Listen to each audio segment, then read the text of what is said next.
तो अगर आप कह रहे हैं कि कथा करने का हक ब्राह्मण को ही है क्योंकि वो जन्मजात श्रेष्ठ है, तो फिर कथा ब्राह्मण सिर्फ कथा ही करे ना, नौकरी क्यों करता है, व्यापार क्यों करता है? आप कह रहे हैं कि जो वर्ण व्यवस्था बनी हुई है कि वो यही काम करेगा, वो यही काम करेगा, तो ब्राह्मण भी सिर्फ कथा करे, पूजा पाठ करे, नौकरी में मत जाए, बिजनेस में मत जाए, फिर वो हर जगह क्यों जाता है? करने तो दूसरी जातियों को बिजनेस और नौकरी। भाई देखिए, ये आरक्षण अगर ना होता तो ब्राह्मण ये करवे नहीं करता। अब आरक्षण ये हो गया। पूजा पाठ में कहाँ आरक्षण है? पूजा पाठ में तो ब्राह्मणों का 100% आरक्षण है, वो वही वहाँ कोई घुस ही नहीं सकता है उनके पूजा पाठ में दक्षिणा कम कर दिए ना, माने बैंड बजाने वाला जो आया वो 50,000 लेगा। तो धर्म अब सुनिए, बैंड बजाने वाला 50,000 लेगा।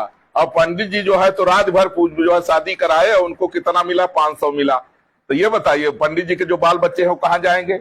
पहले लोग दशांश दान करते थे। तो बैंड बजाने वाले का धंधा है, पंडित जी का वो जो पूजा पाठ करा रहे हैं वो कोई धंधा थोड़ी उनका, वो तो उनका पूजा पाठ है, भगवान का पूजन है। हाँ, नहीं सुनिए, बैंड बजाना धंधा है ना, पूजा पाठ कराना धंधा थोड़ी है। नहीं, उसका वो धंधा है बैंड बजाना। हाँ। लेकिन पंडित जी जो अपना कर रहे हैं, तो जो उनको मिलता है उसी से तो उनका परिवार जीवित। तो बैंड बाजा वाला कहता है कि मेरा धंधा है, तो पंडित जी भी कहें कि मेरा ये धंधा है, पूजा पाठ नहीं है, मेरा धंधा है, वो भी स्वीकार कर ले तो उनको भी फीस मिलेगी। पंडित जी का धर्म है, पंडित जी का धर्म है, धर्म में जो मिल जाए स्वीकार करें, तो वो स्वीकार करेंगे। मान लो तो उतना देता ही नहीं ना कोई। अब जैसे देखो, तो जिसकी जितनी इच्छा होगी देगा। तो जब धर्म है तो उसमें तो इच्छा करनी ही नहीं चाहिए कि हमको इतना मिलेगा उतना मिलेगा। तो उनके बच्चे मर जाएंगे, भूखे मर जाएंगे। करे पूजा पाठ करे, भगवान का नाम ले, भंडारा खाएं, क्या दिक्कत? भाई भंडारा तो खाए रहे हैं, लेकिन दिक्कत ये है कि जो लोग हैं अब चिल्लर रखने लग गए कि पंडित जी को देना है तो देखो चिल्लर रखो, कहीं 100 का नोट नहीं आ जाए।